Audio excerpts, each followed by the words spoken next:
Hello বন্ধুরা, good morning. কেমন আছো তোমরা সবাই? আশা করি ভালো আছো, সুস্থ আছো। জয়গোপাল জানিয়ে আজকে একটা ছোট্ট মিনি ব্লগ তোমাদের সঙ্গে শেয়ার করতে চলে এলাম। সো চলো, আজকে আমি কী রান্নাবান্না করছি সবটা তোমাদের সঙ্গে শেয়ার করবো। তো সঙ্গে চলে আসো। সো আজকে রান্না হচ্ছে উচ্ছে আলু ভাজা।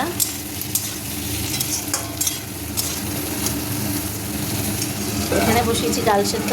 এই আঁচটাতে একদম এই ওভেনে একদম আঁচ ওঠে না। আর এখানে হচ্ছে ভাত। এখানে আছে 5 পিস পেটি মাছ, মাছের ঝাল হবে। ছেলেটার পেটে একটু গন্ডগোল করছে, তাই একটুখানি কাঁচকলা সেদ্ধ দিয়েছি।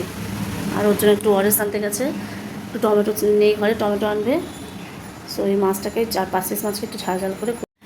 আজকে আমাদের সকাল দুপুর রাতের এটাই মেনু। আর মেয়ে চলে গেছে পড়তে। গোপাল সোনাকে কিন্তু এখনও অবধি ওঠানো হয়নি। এই দেখো গোপাল সোনা ঘুমোচ্ছে এখনও। ছেলের শরীরটা ভালো নেই বলে ছেলে এখন একটু ঘুমোচ্ছে। সো চলো, সঙ্গে থাকো, দেখতে থাকো ভিডিওটা। সবাই ভালো থেকো, সারাদিন খুব ভালোভাবে কাটাও, পাশে থেকো, এটুকুই বলবো। চলো, আমার না প্রচণ্ড পরিমাণে রিয়াকশান, কমেন্টস, শেয়ার ব্লক হচ্ছে খুব পরিমাণে। আমি বিরক্ত হয়ে যাচ্ছি, আমি কাউকে রিপ্লাই কমেন্টস করতে পারছি না, এই জন্য সরি চেয়ে নিচ্ছি।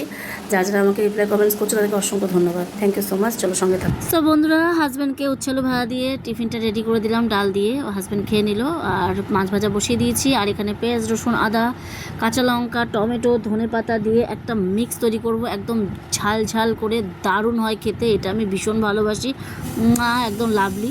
তো মিক্সিতে করে নিলাম। এবার দেখো, তেলের মধ্যে একটু কালো জিরার সম্বার দিয়ে জাস্ট মশলাটা দিয়ে দেবো, একটু নুন হলুদ দেবো, ভালো করে কষাবো। কষানোটাই মেন।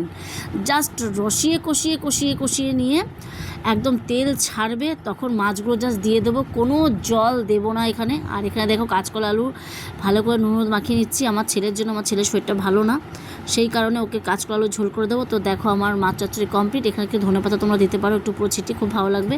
আর ছেলের জন্য আমি ওই যে একটা আলু কেটে নিয়েছি, জিরা সম্বার দিয়ে একটু করে নেবো, শুধু ধনিয়া আর নুন হলুদ দিয়ে ধনিয়া গুঁড়ি দেবো। আর কোনো মশলা না, একটা কাঁচা লঙ্কা দিয়েছি, জাস্ট এটাই আমার ছেলের জন্য। তো দেখো পাতলা করে ঝোল করে নিয়েছি আমার ছেলের জন্য। তারপরে আমরা খেতে বসে গেছি, প্রচণ্ড খিদে পেয়ে গেছিলো। সো মেয়েকে একদম পুরো খাইয়ে দিলাম, কেননা পড়া থেকে এসে হাত মুখ ধুয়ে বললাম আমার ভীষণ খিদে পেয়েছে। তো উচ্ছালু ভাজায় যেটা হয়েছে সেটা দিয়ে ওকে খেতে দিলাম। তো এখন স্কুলে যাবে। সো এই খাওয়া দাওয়া করে আমি ড্রেসপত্র চেঞ্জ করে আমি গোপাল সোনাকে তুলবো। সো দেখো আমার রান্নাবান্না তো কমপ্লিট, আমার গোপাল সোনাকেও পুজো দেওয়া কমপ্লিট, আমার স্নানও হয়ে গেছে। তো চলো একটু ছাদে যাই। এই দেখো বন্ধুরা, এই টপটা কিনে নিয়ে এসেছিলো। টপটাকে কিনে নিয়ে এসে খুব সুন্দর করে সাজালো টপটাকে, দেখো। আর গাছটা এখানে রুকে দিয়েছে, কেমন লাগছে অবশ্যই জানি।